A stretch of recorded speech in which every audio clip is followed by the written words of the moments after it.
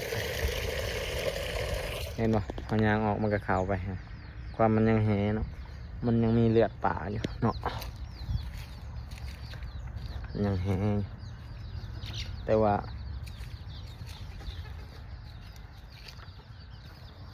เดี๋ยวเพิ่นก็สิขุดเองดอกเนาะ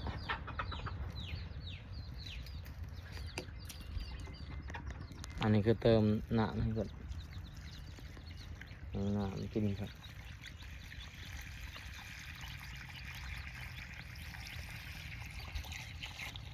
เข้าปะไว้นี่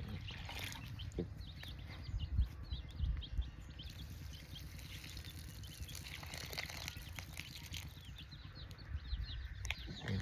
มงคล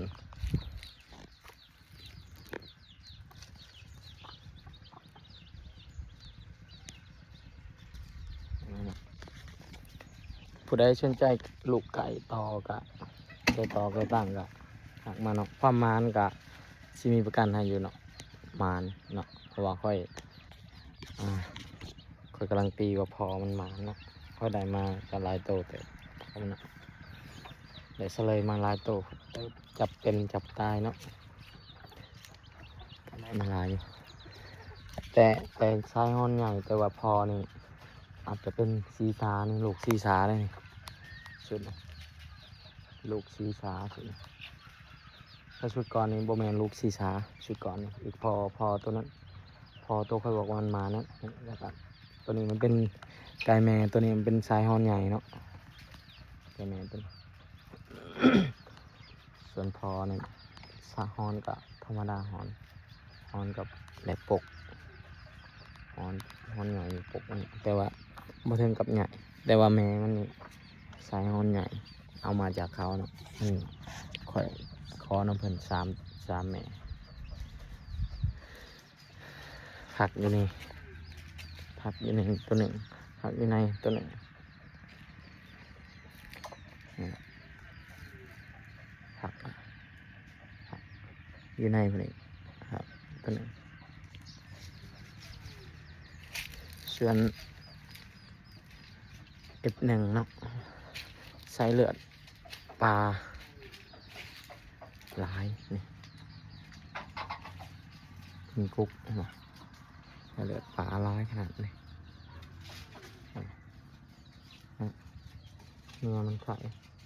เนื้อเพิ่นกำลังไข่ผักวันนี้แหละเมื่อก่อนเมื่อวานนี้ก็ยังไม่ได้ผักครับเอาสำนึกขอบใจหลายๆที่รับชมรับเบิ่งนะพี่น้องติดตามตอนใหญ่กันหน่อยเดี๋ยวเสียลงให้เบิ่ง